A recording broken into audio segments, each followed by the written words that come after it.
viewers, you're on to Youth and Issues with Joy. On this program today, we shall be talking about youth and drug abuse. The issue of drug abuse in our society among the young people is really increasing on alarming rates. Honestly, so many young people are getting involved in the intake of drugs. Even young people in secondary schools are taking hard drugs. A lot of factors work together to get anyone into drug abuse, particularly the young ones. One is the factor of parental upbringing. Some of us are growing up in separated homes. Some of us grew up in polygamous homes. And some of us who even have single unit families, so to say, the sense of entitlement. By that I mean, our parents think when they give you all the good things they think you need, that's all. And some of us we need them. We do not just want their money, we do not want their good things. What signs should parents look out for? Because parents may not even know that children are taking drugs. So what signs should parents look out for, or the society or the teachers look out for, to identify a child taking drugs? Thank you. There are so many signs that I may not be able to say all here, but the most prominent signs. One, the person has dry lips.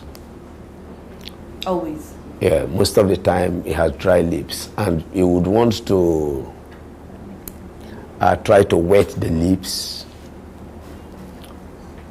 They use black eyeglasses, morning, afternoon, and night. Even in a room. Yeah, because he's trying to cover the red short eyes.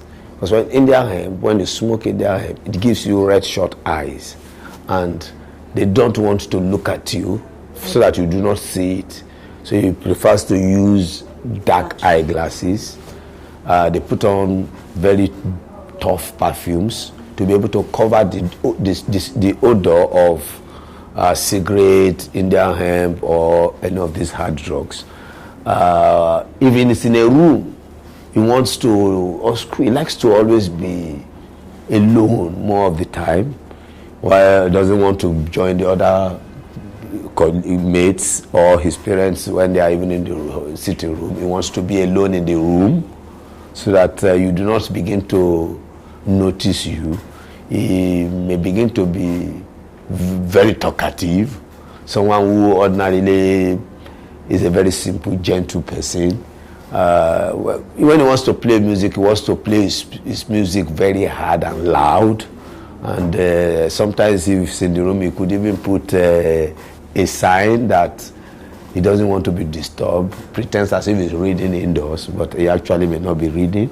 It's either he's taking his drugs, or as the results, the effect of the drugs is hard on him and he wants to sleep or doing something. He begins to lose appearance. He becomes to become more shabby in appearance because he takes more time doing drugs than he wants to take to maintain himself. And just discover that somebody who appears very neat before begins to appear more roughly, and he begins to talk more boldly. He runs into trouble more often. If he is from a fairly rich or very rich background, he loses valuable things so easily without explanation, because remember I said that drug is expensive, it's an expensive habit to maintain, and he needs money to keep doing drugs. Your destiny, I always say, that's my word, is in your hand. It takes you to make a change in your life. And I know as I'm looking at you young people here, you will make that change, won't you? Yes. You will not even try drugs at all. Yes. You won't even indulge. Yes. Because the sky is not even your limit but your stepping stone. All I want to say to you, that vision in your heart, that thing you want to achieve. He said one effect he had on him, he could not achieve his dreams. But I tell young people in the studio, and those of you that are watching this program, the vision you have for your life, that dream you have, you can achieve it. You can't beat it. It takes you.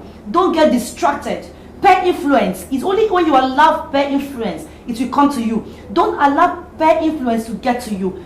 Face the vision. Study hard. Give yourself time limit.